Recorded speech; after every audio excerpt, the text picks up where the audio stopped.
Ketemu lagi sama Kak Marlina. Adik-adik udah siap belum memuji Tuhan?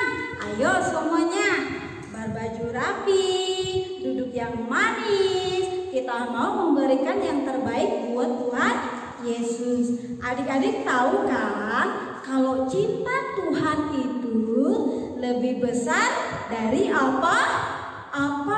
Bahkan Tuhan Yesus mati untuk menebus dosa-dosa kita. Adik-adik, ayo semuanya kita bangkit berdiri. Kita mau menyenangkan hati Tuhan. Kita mau menyukakan hati Tuhan. Kita naikkan pujian cinta, cinta, cinta. Semuanya pakai gerakan ya.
Jangan main-main waktu ibadah ya, karena kita mau memberikan yang terbaik buat Tuhan Yesus. Kalau kita sehat, kalau kita ada sampai saat ini itu semua karena siapa adik-adik?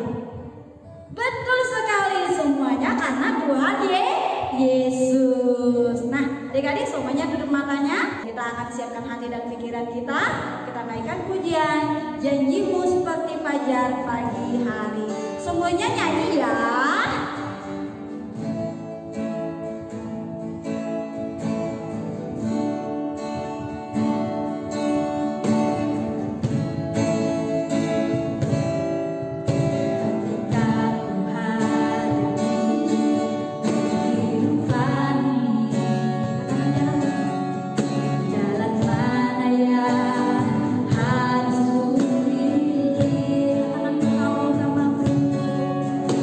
Tuhan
Dan ku tahu betapa dalam kasih-Mu, katakan janji-Mu.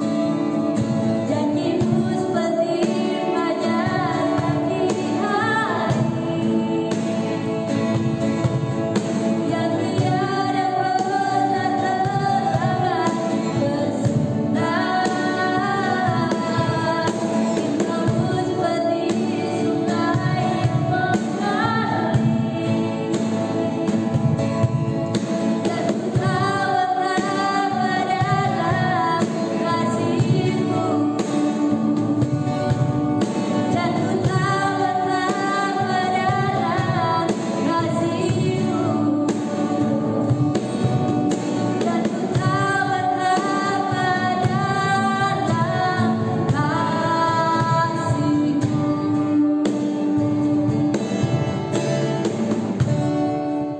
Adik-adik semuanya tutup matanya, lipat tangannya. Kita mau bersatu di dalam doa. Ikutin kakak berdoa ya. Tuhan Yesus yang baik, kami bersyukur hari ini diberikan kesempatan untuk memuji, memuliakan nama-Mu. Tuhan, kami serahkan ibadah hari ini ke dalam tangan-Mu. Biarlah Tuhan sertai dari awal hingga berakhirnya ibadah ini, dan setiap kami yang mengikuti ibadah ini diberkati oleh Tuhan. Terima kasih Tuhan Yesus, kami siap untuk memuliakan nama-Mu. Dalam nama Yesus, haleluya, amin. Wow, adik-adik sekolah minggu ada adik-adik yang hebat ya. Adik-adik, kita harus sungguh-sungguh mengasihi Tuhan Yesus, karena Tuhan Yesus mengasihi kita semua. Nah, adik-adik, ayo kita bangkit berdiri. Kita mau memuji Tuhan, kita mau bergembira, kita mau bersukacita untuk memuji Tuhan. Kita naikkan pujian KASIH. Pakai gerakan semuanya ya, suaranya dikeluarin.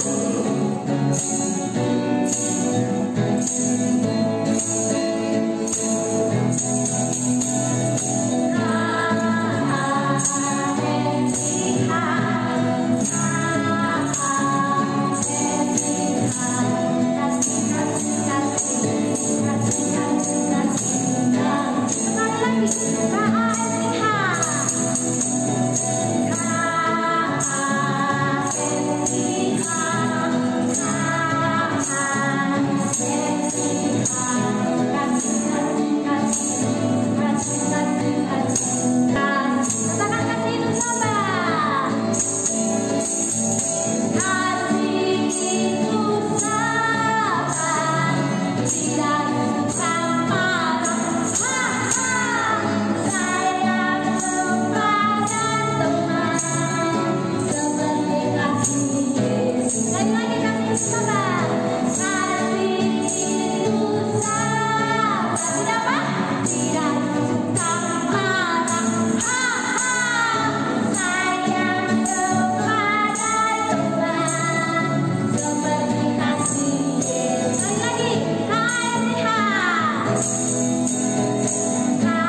Dan saatnya kita akan membaca Mazmur 91. Mazmur 91. Dalam lindungan Allah.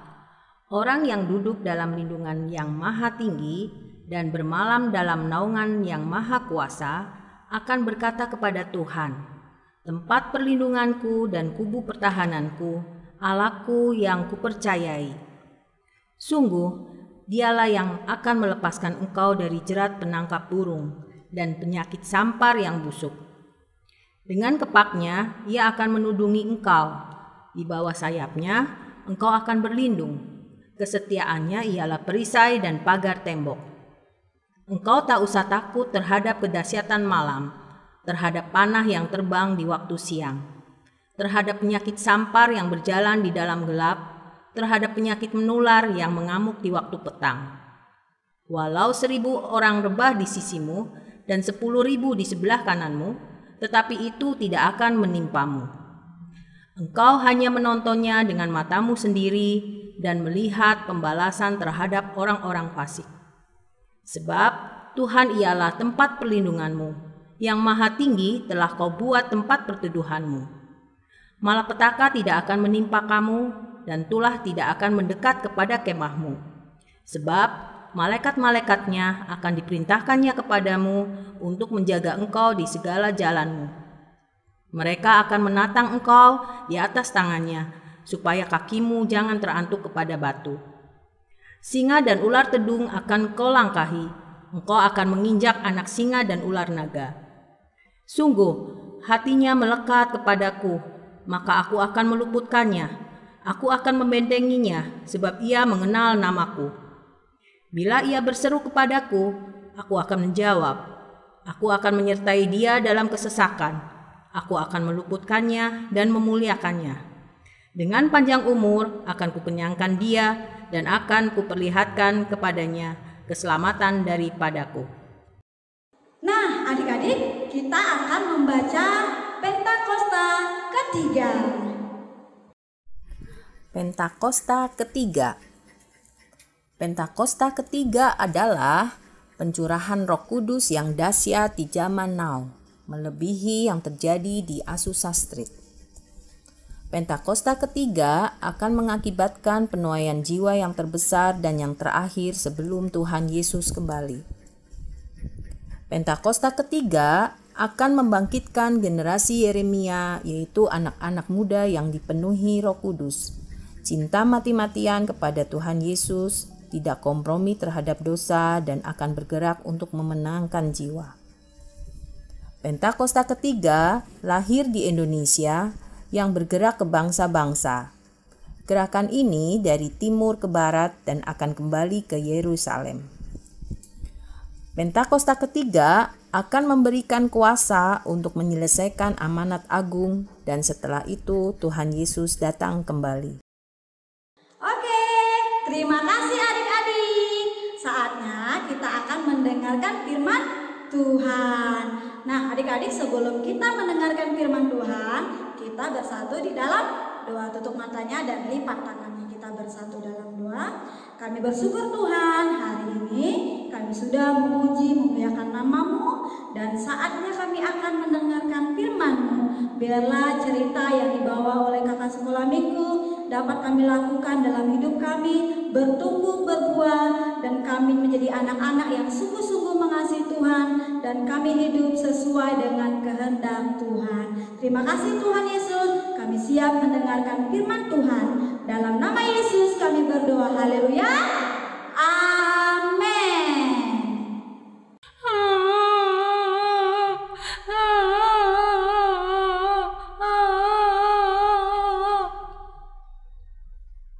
Ada apa, Alin?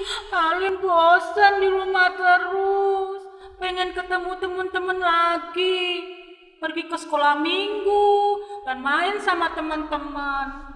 Kenapa sih virus corona ini nggak pergi-pergi? Sabar ya, Alin. Semua orang, bukan cuma Alin saja. Kakak sekolah minggu, teman-teman Alin, dan semua orang juga mengalami hal yang sama. Tapi Kita tetap harus bersukacita dan tetap sabar ya, di rumah dulu, jangan kemana-mana. Dan kita saat ini mau mendengarkan firman Tuhan lewat video online ini. Yuk kita simak ya Alin. Oke kakak. Alkitab menceritakan di dalam 2 Raja-Raja 5 ayat 1 sampai 27 ada seorang panglima Raja Aram yang gagah perkasa. Dia kuat dan pemberani adik-adik. Ya, dia itu adalah Naaman. Tapi sayangnya Naaman ini menderita sakit kusta adik-adik. Serem sekali, seluruh tubuhnya ada borok-borok putih, gatal-gatal, dan belum ada obatnya. Penyakit ini dianggap penyakit yang najis dan biasanya dia harus dikucilkan. Istri Naaman sangat sedih adik-adik melihat suaminya sakit. Tapi di rumah Naaman ada seorang gadis kecil yang menjadi tawanan. Dia bekerja sebagai pelayan di rumah Naaman. Ketika gadis kecil ini mendengar tuannya Naaman sakit, gadis ini mendekati istri Naaman dan dia berkata, "Sekiranya tuanku Naaman dapat menemui Nabi Elisa di kota Samaria, maka pastilah tuanku Naaman akan sembuh." Wah, adik-adik, gadis kecil ini sangat pemberani ya. Walaupun dia seorang budak, dia jauh dari keluarganya, tapi gadis kecil ini tetap bersukacita dan dia tetap memiliki iman yang teguh dan dia juga memiliki hati yang sangat peduli dengan orang lain. Nah, Alin dan adik-adik semuanya, gadis kecil ini sama seperti keadaan kita sekarang. Semua orang dianjurkan tidak kemana-mana. Ya Alin, jangan sedih ya. Iya betul kakak. Kita harus tetap taat di rumah, belajar dan bermain di rumah dan membantu mama dan papa kita. Dan tetapnya kita tetap harus bersukacita ya adik-adik. Singkat cerita, Naaman ini pergi ke Samaria. Dia datang ke rumah Nabi Elisa.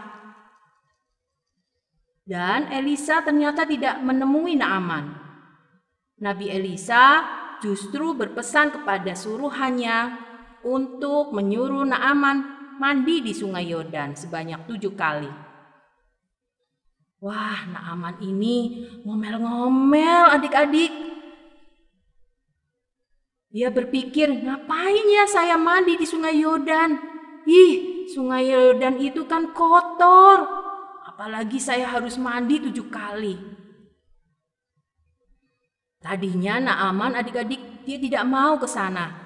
Namun dia dibujuk oleh pegawai-pegawainya. Akhirnya dia bersedia pergi ke Sungai Yordan. Dan setelah dia mandi 1 kali, pure, 2 kali, pure, sampai 7 kali. Tiba-tiba Naaman melihat kulitnya, sungguh dia heran. Kulitnya menjadi bersih dan kembali seperti semula. Naaman sangat senang adik-adik. Dan dia pergi menjumpai Nabi Elisa. Dan Nabi Elisa menemui Naaman. Dan Naaman berkata bahwa tidak ada Allah lain seperti Allahnya Elisa. Dia sangat bersukacita. Bahkan Naaman ini membawa hadiah adik-adik berupa emas, perak, dan beberapa baju yang bagus. Tapi Nabi Elisa menolaknya. Dia berkata, "Demi di hadapan Allah yang hidup, aku hanya hamba Allah yang tidak patut menerima apa-apa. Berterima kasihlah kepada Tuhan, Naaman." Nah, adik-adik, demikian cerita firman Tuhan hari ini. Kesimpulannya, mujizat itu terjadi kepada Naaman dan juga bisa terjadi kepada kita. Yang pertama yaitu kita harus tetap beriman kepada Tuhan. Seperti iman gadis kecil ini, dia memiliki iman di masa yang sulit dan dia peduli dengan orang lain dan dia juga berani bersaksi kalau dia memiliki Tuhan Allah Israel yang mampu menyembuhkan semua penyakit. Akhirnya Naaman dan keluarganya dan semua pegawai-pegawainya menjadi percaya kepada Tuhan. Yang kedua, adik-adik, Naaman mau taat dan mau merendahkan diri dengan mandi di Sungai Yordan. Nah, demikianlah firman Tuhan hari ini. Alin, kamu sudah tidak sedih lagi kan, Alin? Enggak, makasih ya kakak. Nah, adik-adik, kakak mau kalian juga tetap bersukacita ya. Kita memiliki Tuhan Yesus yang menyembuhkan segala penyakit, termasuk virus corona yang sedang kita hindari. Tuhan mau untuk kita menjadi taat, yaitu dengan kita makan makanan yang sehat, banyak minum air putih, istirahat yang cukup, dan jangan kemana-mana dulu ya. Ingat, dan jangan kita kehilangan sukacita. Tetap bersukacita dan tetap mengucap syukur karena Tuhan Yesus baik dan terus menjaga kita. Amin. Yuk adik-adik, kita mau berdoa. Tutup mata kita dan lipat tangan kita. Tuhan Yesus, kami mengucap syukur, kami memiliki Allah yang dahsyat, yang berkuasa untuk menyembuhkan semua penyakit. Termasuk Tuhan, virus COVID-19 ini Tuhan ada dalam kendali Tuhan. Oleh karena itu Tuhan, kami tidak mau khawatir, kami tidak mau takut. Sebab kami tahu Engkau melindungi kami. Dan kami mau Tuhan, hidup kami jaga Tuhan. Dan kami terus menjadi anak-Mu yang taat kepada orang tua, guru, dan pemerintah. Berkati Tuhan dan lindungi bangsa kami Indonesia. Terima kasih Tuhan Yesus, kami berdoa. Dalam nama Tuhan Yesus. Haleluya. Amin. Nah adik-adik, kakak mau memberikan ayat mas untuk minggu ini, yaitu di Yakobus 4 ayat 6. Itu Allah menentang orang yang congkak tetapi mengasihani orang yang rendah hati. Dan satu lagi adik-adik, minggu ini kakak juga mau memberikan kuis Alkitab, yaitu menyusun kalimat ayat Alkitab yang ada tertera di layar monitor ini. Silakan adik-adik bisa menyusunnya kalimat itu menjadi satu ayat Alkitab. Dan jawabannya silakan dikirimkan ke nomor WA berikut ini. Maksimal kami tunggu jawabannya hari ini sampai pukul 6 sore. Jawaban yang paling cepat itulah adalah pemenangnya. God bless you. Oke adik-adik, ibadah kita telah selesai. Jangan lupa untuk ikut ibadah-ibadah kita selanjutnya ya. Selamat hari Minggu. Tuhan Yesus memberkati.